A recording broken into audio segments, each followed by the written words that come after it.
በጣም ይበርዳል ዛሬ ብርዱ ከባድ ነው ከባድ የመጀመሪያ ጨዋታ 3 ነጥብ በጠብቀ ነበር ከባድ የለም ይሄ ድሮ ቀረኩ እሱ ጨርሳል እሱ ቻፕተር አልቋል ብዬሃለሁ እኮ አልሰማኝም እንጂ ያንን ቻፕተር ዘግተን ወደ ዊን ቻፕተር ተመልሰናል አንድ ያስቸገረኝ ሳንቼዝ ነው እሱን ገለውና ወደ ሰላም ወደ ጤናችን እንመለሳለን ማለት ጽድት ያለ እኔ ምን አገባ ጎል ገብቷል ኦፍ ኮርስ ገብቷል ምን አገባኝ የምፈልገው 3 ነጥብ አግኝቼዋለሁ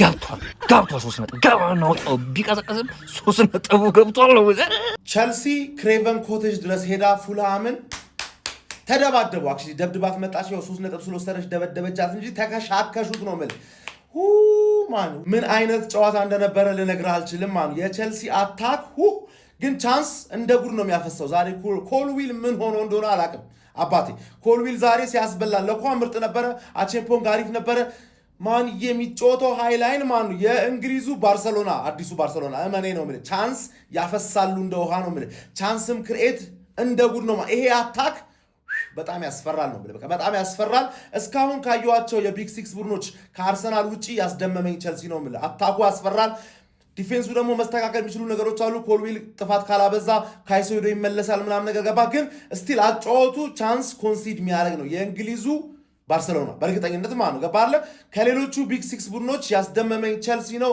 ከአርሰናል ጋር ግን ሌቭሎች ለውጥ እንዳለ ከሁለት ሳምንት በኋላ ስለማሳይሽ ብዙ እንዳታወሪ ሌሎቹ ላይ ግን አውሪባቸው አስደምመሻል ሚገርም ፉልሃም ራሱ ምርጥ ቡድን አይደል እንደ ማን ይግጥ ጥፋታቸው ትንሽ ፕራግማቲዝም ትንሽ ረጋ ማለት ምናምን ገባለ ነገሮችን ማየት ምንድነው መከሻካሽ እንደዚህ ማኑ ንቃቿቸው ነው ቸልሲ 10ኛ ስለጨረሱ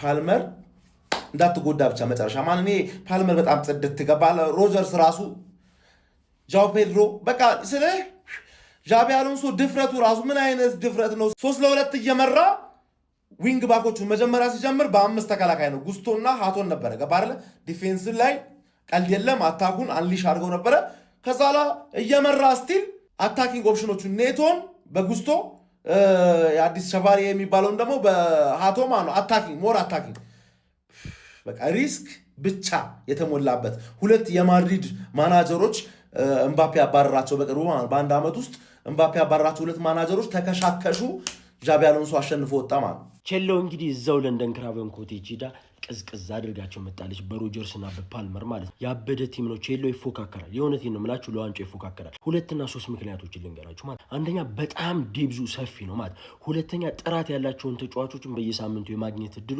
ሰፊ ነው ለምሳሌ እንደ ጄምስ አይነት ተጫዋቾችን እንደ ላቪ አይነት ተጫዋቾችን ማለት እነዚህ ተጫዋቾች በተደጋጋሚ ብዙ ጨዋታዎችን ሲያደርጉ ጉዳት የሚያገኛቸው አይነት ተጫዋቾች ናቸው ቼሎ ግን በሳምንት አንዴ ስለሚጫወት የነሱ መጎዳት ያን ጠባብ ነው ማለት ከዚህ ውጭ ቲሙ በጣም የተጣራና ይሄ ሲስተም ለሚፈልገው የጃቢ አሎንሶ አጫወት ለሚፈልገው የሚሆኑ አይነት ተጫዋቾች ያሉት ቲም ነው ማለት ነው ጥርት ያሉ ፈርስት ሃፍ እንዳልኳችሁ የፊት መስመሩ በጣም የሚገርም ነው ቀያሮቹም በዛው ልክ ለዚሁ ሲስተም ምችት የሚሉ ማለት ነው እንደ ጆቫኒ ኩዌንዳ ምናምን የተባሉ አይነት ተጫዋቾች ኢስቴቮን የመሳሰሉ ጥራት ያላቸው ተጫዋቾች የሚገርም ቡድን ማስተካከል የሚቀርበት ኦር ካመጣ ምናልባት ይሄ ሲስተም በጣም የሚፈልግ ግባኮችን ነው ይበልጥ ይፈልጋል እነ ጉስቶ ከዚህ የተሻለ ፐርፎርም ማድረግ ከቻለ ጥሩ ቲም ይሆናል ግን እነ ጉስቶ ላይ ክፍተት አለ መከላከሉም ላይ እንድትጠቃ ያደርጓል ማጥቃቱም ላይ ይበልጥ ማገዝ ያለበት ቦታ በጣም የሚሯሯጡበት ቦታ ስለሆነ ዊንግ ባኮቹ ላይ ጥያቄ አለ ምናልባት ከሆነ ኮልዊል ምንም አይልም የሆነ ፋውል ሰርቶ ከዛ የአግሬሲቭነቱ ምናምን ትንሽ በስቶ ነበር ጨዋታውም ላይ ድክመት የነበረበት ኮልዊል ነው ከዛ ውጭ አቺምፖንግ በጣም የሚገርም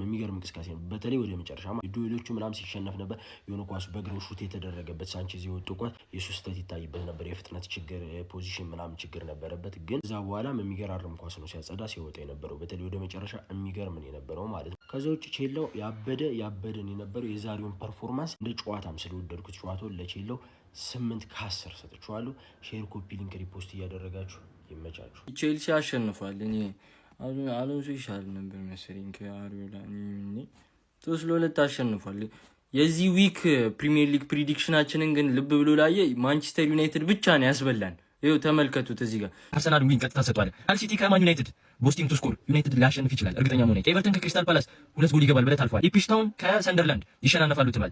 ብሬንትፎርድ ከቶተናም ብሬንትፎርድ ራሱን ችሎ አንድ ያገባል ትሏለህ ማለት ቶተናም አያስተማመን። ማንቸስተር ሲቲ ከበርንማውዝ ይሄ ጨዋታ ነው ሁላችንም ትኬታችን የሚጥለው ይመስለኝ። ዝም ብለህ 2 ጎል ይገባል ብለህ ታልፈዋል። ኒውካስትል ከሊቨርፑል ይሄን ሊቨርፑል ቀጥታ ሊቨርፑል ለብቻንስ ምናምን ሄደ ነበረ ግን ወደ ቡድን ወስደው ነው እንዳትለኝ 3 ጎል ይገባል ብቻ ብለህ አለፈው 3-0 እንሰጣቸዋለን። ፉላም ከቼልሲ የሚሸነፍ እየመሰለኝ ነው።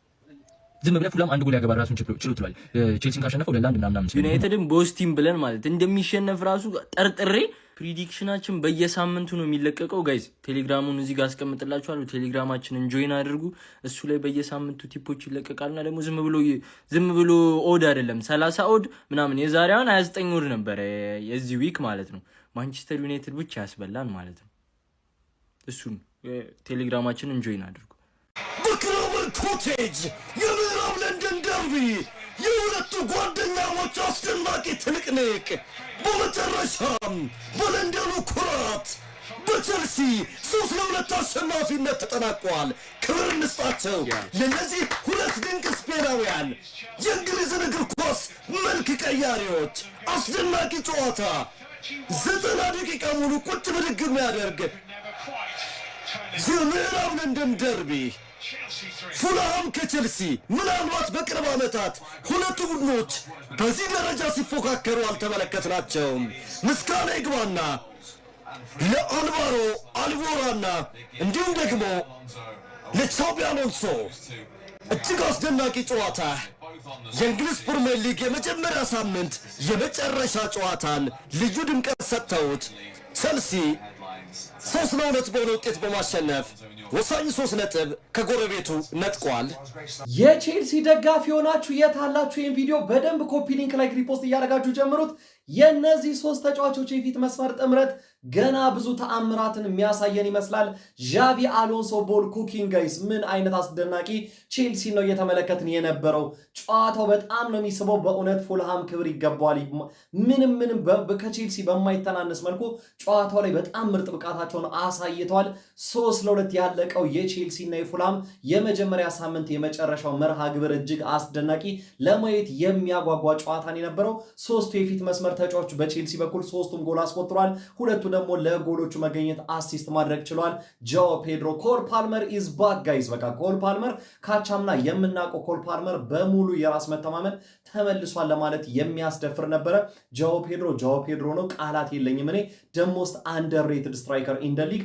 ፉልሃም ግን ጋይዝ ጎልዛሎ ጋርሻ በጣም ምርጥ ነበረ። ካርሎን ባሲ በጣም ጥሩ የሚባል ብቃታቸውን ሲያሳዩ አምሽቷል። ለቼልሲ ፈታኝ ቡድን ነበሩ። ቼልሲዎች ደግሞ 3ኛውን ጎል እስከሚያስቆጥሩ ድረስ በጣም የተሻለው ቡድን ነበሩ። እውነት ለመናገር ፉልሃም ግን ጨዋታውን 3-2 ካደረገ በኋላ ወደ ጨዋታው ለመመለስና ብዙ ፈተናዎችን ሲጋርጥ ነበረ። በፉልሃም በኩል መነሳት ያለበት ጆሹዋ ኪንግ የሚባለው የ19 ዓመት አዲሱ የክንፍ አጥቂ በጣም አስጨናቂ ያስቆጠረው ጎል በእርግጥ የሮበርት ሳንቼዝ፣ እኔ በሮበርት ሳንቼዝ ተስፋ ቆርጫለሁ ጋይስ። ቼልሲ ሌላ ምርጥ ግብ ጠባቂ ያስፈልገዋል። ነገር ግን ልጁ የግል ብቃቱን በደንብ አድርጎ ሲያሳይ ነበር። በቼልሲ በኩል ሌላ መደነቅ ያለበት ሪስ ጄምስ። በቃ ሪስ ጄምስ ሁሌም ሪስ ጄምስ ነው። መሀል አማካይ ቦታ ላይ ደግሞ የራሱ ስፍራ እያደረገው ነው። ጃረን ሃቶ ደግሞ ዘንድሮ አመቱ ይመስላል ለዚህ ሲስተም በጣም ተስማሚ ይመስላል። የግራ ኮሪደሩን በጣም ጥሩ ነበረ። በተለይ ፈርስት ሃፍ በጣም ተቆጣጥሮት ነበረ። ለማንኛውም ዣቪ አሎንሶ ሬኔሰንስ በቼልሲ ቤት እየተመለከት እንገኛለን። በጣም ሳቢ ነው። በተለይ ሲያጠቁ ደግሞ ይበልጥ ለሲስተሙ የበለጠ የተዋዱ ይመስላሉ። ትንሽ ከኳስ ውጪ በተለይ በመከላከሉ ረገድ ስራ ይጠብቀዋል ቼልሲ። ነገር ግን በጣም ድንቅ ቡድንን ተመልክተናል። ምርጥ ጨዋታ፣ ፉልሃምም ክሬዲት ይገባዋል ብያለሁ። ለማንኛውም ስለዚህ አስደናቂ ጨዋታ ስለ ቼልሲ ብቃት ምን ትላላችሁ? ሀሳብ አስተያየታችሁን ኮሜንት ሴክሽን ላይ አጋሩኝ። ሜዳ ስፖርትን ፎሎ ማድረግ ነው። ክራቨን ኮቴጅ ላይ ቼላው 2-1 እየመራ ነው። እኔ 2-1 ያው በምትመለከቱት መልኩ እየመራ ነው። እኔ 2-1 መምራቱ ብቻ ሳይሆን ሞርጋን ሮጀርስ የጎል አካውንቱን ብሎ መክፈቱ እጅግ በጣም ደስ ብሎኛል። እጅግ በጣም የሚጠበቅም ተጫዋች ነው። ቸልሲ እንግዲህ አሁን ግማሽ 45 ተጠናቅቆ ሁለተኛው 45 ጀምሯል። 2-1 በሆነ ውጤት ፉልሃምን እየመራ ነው። ጨዋታው እጅግ በጣም የሚያምር ጨዋታ ነው። ያመለጣችሁ እንግዲህ ሃይላይቱንም ቢሆን እዩት። እጅግ በጣም ደስ የሚል ጨዋታ ነው። ይመቻችሁ። የዌስት ለንደን ደርቢ በሚገርም እግር ኳስና በሚገራርሙ ጎሎች ማለት ነው 3-2 በሆነ ውጤት በቼልሲ በኩል አልቋል ማለት ነው። ለዚህም ነው ቼልሲ እኔ በበኩሌ ስኒኪ ሊትል ታይትል ሬስ ነው ምላት። ያው ሙሉ ለሙሉ ኢንቮልቭድ ሊሆኑ ይችላሉ አይችሉም፣ ራሳቸው ዲሳይድ የሚያደርጉት ነገር ነው። ዲሲዥን ሜኪንጋቸውም ዛሬ እንዳየነው ነው። ኤኒዌይስ ስለ ቼልሲ እየነገርኳችሁ ቀጥላለሁ። ግን እዚህ ጥግ ላይ እንደምትመለከቱት ማለት ነው በቪቭ ቤት በኩል ማለት ነው የሚገራርም ነገሮች አምጥቼላቸው ቴሌግራም ቻናል ላይ ከገባችሁ በኋላ ማለት ነው በእነሱ ስትመዘገቡ ምን አይነት ነገር አለ መሰላችሁ? ኤአይ ቤቲንግ ሞዴል አመጥተዋል ማለት ነው። ምን አይነት ሞዴል እንደሆነ ላሳስረዳችሁ። የምፈልጉትን ብር ታስገባላችሁ፣ የምፈልጉትን ኦድ አስገብታችሁ አስቡት፣ የምፈልጉትን አውትካም ያወጣላችኋል ማለት ነው። በምትፈልጉት ወድ በምትፈልጉት ብር መጫወት ትችላላችሁ። ስንት ብር እንዲመጣ ራሱ የምትፈልጉትን መምረጥ ትችላላችሁ። እና ገብታችሁ ቼክአውት ለማድረግ ከፈለጋችሁ በእኔ ቴሌግራም ቻናል መግባታችሁን እንዳረሱ ላችኋለሁ። ወደ ጨዋታው እንቀጥል። ዘ ዌስት ለንደን ደርቢ ደግሞ በቼልሲ አሸናፊነት ከተጠናቀቀም አልፎ ግን ወደ ጨዋታው ገባ ብለን ስንመለከት ማለት ነው አርቤሎ እቺ ፍሉድ የሆነውን ኳስ የሚይዝ ፖዚሽን የሚይዝ ቲም ይዞት መጥቷል። የሚገርማችሁ ቼልሲ ዛሬ በኳስ ብልጫ ሁላ መብለጥ ችሎ ነበር እና ይህንን ኢምፕሊመንት ለማድረግ እንግዲህ ሊቸገር ይችላል ብዬ አስቤ ነበር። ኢምፕሊመንት አድርጎታል፣ ግን ስፔሶች በዝቶበታል እና ኢንኤክስፒሪየንስ ሊሆኑ ወጣት ተጫዋቾች ስለሚበዙ ፉልሃም ቤት ማለት ነው ከፊት ለፊት በተለይ ዲሳይሲቭ ካለመሆናቸው የመጣ ነው ይህን ጨዋታ እንዲሸነፉ ያደረጋቸው እንጂ ጨዋቱ ላይ በሚችሉት አቅም ኮንትሮል ለማድረግ ሞክሮ ነበር። ግን ቼልሲዎችም ደግሞ ኳሊቲያቸው የማይታማ ነው። አታክ ላይ በተለይ እንደነገርኳቸው ነው። እንደምታዩት ዣኦ ፔድሮ፣ ሮጀርስ፣ ፓልመር ሶስቱም ነው ማስቆጠር የቻሉት ማለት ነው። በቦታቸው የት መገኘት እንዳለባቸው የት መጮት እንዳለባቸው በደንብ ጠንቀቃሉ። ኮል ፓልመር ደግሞ አስፈሪ የተመለሰ ይመስላል። ቦል ኬር እያደረገ ምንም ፍራቻ የለ ምን የለ ማንንም ቴኮን ለማድረግ ዝግጁ ነው። ግን ኳስ ትንሽ ቀደም ብሎ የሚለቃትን ነገር ቢመልሳት አንዳንዴ ኳስ በጣም ስላየሁት ነው እሷን ቢያስተካክል ፓልመር አደገኛ ተጫዋች ሆኖ ተመልሷል ምላችሁ። ከዛ ውጪ ሮጀርስ ደግሞ እንደተለመደው ዲሳይሲቭ እዛ ቦክሱ አካባቢ ኳሱን ካገኘ ጥርግ አድርጎ ነው የሚያገባው። ወደዚህ የለም መምታት ነው ወስዶ እሱን ነገር ወድጄለታለሁ። በጣም ኢንቮልቭድ ባይሆንም እንኳን ዣኦ ፔድሮ ስለሱ ላውራ ላስት ሲዝን ቼልሲ እንኳን ቴረብል ሆኖ እንዴት እንደሚጫወት አይተነዋል። ድንቅ በጣም ድንቅ የሆነ ልጅ ነው እና ቼልሲ እኔ በሶስተኛነት አስቀምጬ የነበረው የፕሪሚየር ሊግ ታይትል ሬሱ ላይ ለምን እንደሆነ ይገባቸዋል ብዬ አስባለሁ። ይሄ ጨዋታ ብቻ ያሳያል እያልኩ አይደለም፣ ገና ብዙ ማሴት አለባቸው። ግን ካይሴዶ አልነበረም፣ ፓሌስትራ አልነበረም። የሁላ ሰው ሲጨመር ደግሞ ቲሙ ኢምፕሩቭ እያደረግን ይመጣል። ሌላ ነገር እንዳጠብቁላቸዋለሁ እና ሌላ ዲሲዥን ሜኪንግ ላይ ተጫዋቾች ላይ ብዙ ተጫዋቾች ላይ አይቻለሁ። አንዳንዴ ዲሳይድ የሚያደርጉበት መንገድ ትንሽ ስለሆነ እሷን ነገር ቢያስተካክሉ ነው ስኒኪ ሊትል ታይትል ሬሷ ወደ ሲሪየስ ነገር ሊቀየር የሚችለው እና እሷን ነገር ግን በእያንዳንዱ ተጫዋች ከነ ፓልመር ጀምሮ ነገርኳችሁ የሚሰጠውን ሰዓት መስጠት አለበት የምላቸው የነበረ ይህን ነው እና እሷን እያንዳንዱ ተጫዋች በቁልፍ ሁኔታ ቢያስተካክል የሆነ ቲም ሊሆን ይችላል። አርቤሎዋም ደግሞ ግን ሳላደንቅ አላልፍም።